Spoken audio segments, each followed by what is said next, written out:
When it comes to the Owl House, I think most characters have a pretty clear foundation from the moment they're introduced. Lilith is Ida's sister, who prides herself on being the head of the Emperor's Coven.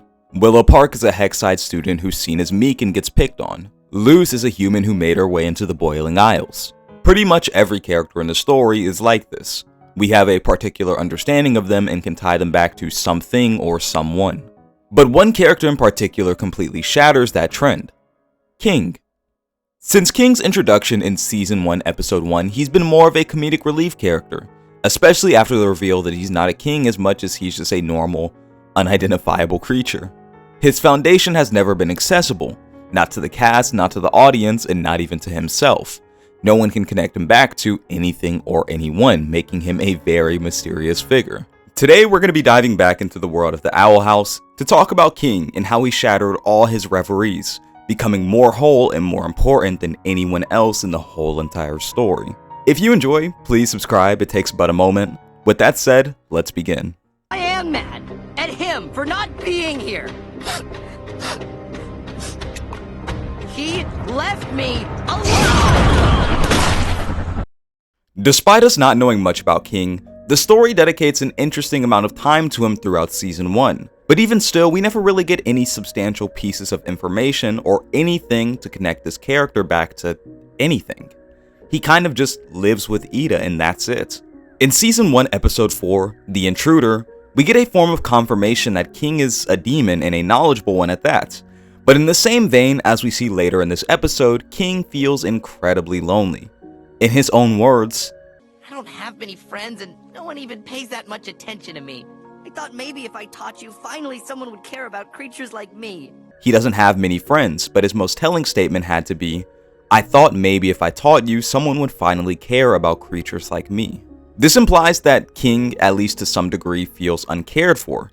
And if you stop to think about it a little deeper, this statement makes you wonder where the people who are supposed to be caring for him even are. This is one of the first times in the story where we get a good look at who King really is behind the King of Demons illusion.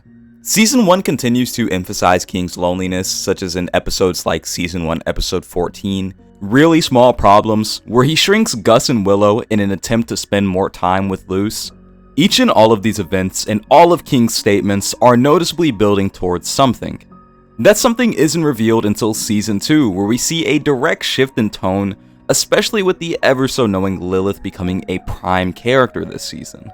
When told by her that historically, demons have never united under one rule until Emperor Belos, meaning that King has to be lying about being a king of demons, we see our first interesting glimpse into the secrets that this character may hold. Though his story is questionable and riddled with holes, his memory of falling from someplace as a child is real, and furthermore, even some unidentifiable island that even Lilith hasn't seen is somehow real as well. But as pivotal as all this seems, Ida quickly puts an end to this, revealing the truth of how she actually met King to everyone. The truth is, he's not a king of demons, and this isn't the place where he was exorcised. This is simply where she found him while hiding out. The reason why his memories are so scattered is because a piece of his horn was damaged, muddling all memories of his early life. The piece that she gives back reinforces this, as memories of him building what he perceives to be an army, which is really just a bundle of rocks, returns, alongside the realization that he didn't have these super luxurious feasts like he claimed, but rather was just surviving off of insects with his rock army looming in the background. This episode serves as the turning point for King and his technical deconstruction. Though we already knew that King was lying, when you've been raised on the idea that you're something more than you really are, it's not just so easy to accept that you're not any of that. This is the first ever time that we see King acknowledge what everyone besides him already knew, and subsequently it's the first time where we see him show a certain level of humility and confess that he doesn't know what's real anymore and what's not. But in this same episode, by Luz's hand, King comes to realize that while he may not have been the king of demons, and while a lot of his stories were far-fetched, he still has a story to be discovered. He still has questions that need to be answered. And as we learn in this episode, all those questions end and begin with who he believes called him their son from his newfound memories. That being who he believes is his father. This episode subtly shifts King from a comedic relief character to someone with a driven purpose. I think it's more than fair to say that until this point, King was simply coasting. He was living day by day in a fantasy. a reverie that no one had the will to shatter. But for the first time, he steps off the boat onto the warm sand floor, ready to uncover the truth of his life. But this is a difficult journey. There's so much that he doesn't know and so much that he may never know. Naturally, that's going to culminate in a form of anxiety, a form of anger. He wants to know who he is and where he's from, what he'll look like as an adult and not on someone else's time. Season 2, Episode 8, Knock Knock Knockin' on Hootie's Door, acts as a beautiful and raw testament to King's growing pains. Well, I am mad at him for not being here. He left me alone. His body is changing, but what does that even entail? With no reference, no one can answer that. There's no responses to any of his attempts at contacting his father, and for all he knows, his father may not even be alive.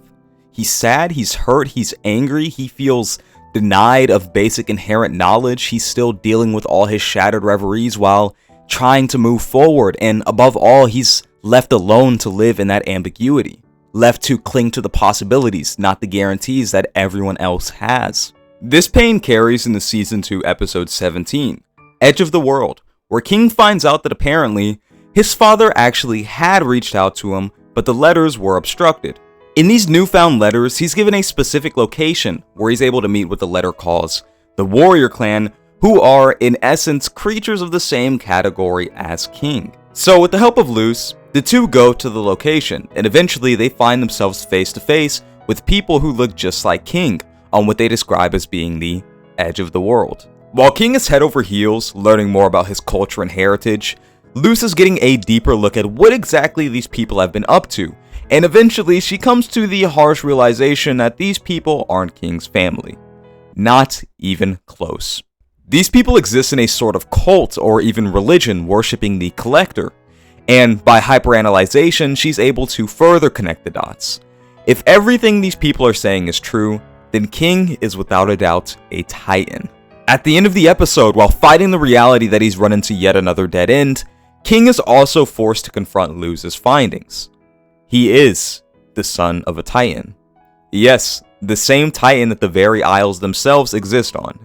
The same Titan that gave birth to the world of magic that we see constantly throughout the story. King wanted answers, and in this episode he finds them, but we still don't even know what that means. He's the son of a Titan, the giant one that's enough to encapsulate an entire island. It's like he got the answers but no substance, no relief. And if anything, this entire episode proved to him that ultimately he really was chasing a ghost the whole entire time. By the end of the episode, after running from potential death with Luce, all because he wanted to know more about his life, the only thing he wants is to simply go home. This momentum is carried into Season 2, Episode 19, O Titan, Where Are Thou?, where King spends a significant portion of the episode mulling over what he's learned. The whole thing is incredibly sad, but also incredibly ironic at the same time. After our cast learns who he is, we see a noticeable shift in treatment from some characters, particularly from characters like Lilith, who immediately choose to obey his every order. It's a reminder of the fact that King is quite frankly a form of a higher being. He is infinitely more valuable than a mere king, and he now has the ability to command people and even build armies if he so desired. But that illusion of being a king, that reverie has long since faded. Having power and having status no longer means anything to him. The time that he spends with Steve in this episode reinforces that. They play catch, drive around, help people out. The whole entire episode draws a connection between the activities executed between him and Steve, with his father occasionally coming into frame in the background. Without him saying it or even acknowledging it until the very end of the episode, King's desires are incredibly clear. He doesn't want to be a king, nor does he want to be a god. He wants to be normal, he wants a family, he wants connection, and he wants to be understood and cared for with no caveats, just like everyone else. It reminds us of all the times in Season 1 where King's loneliness is highlighted. All those events become central to his character.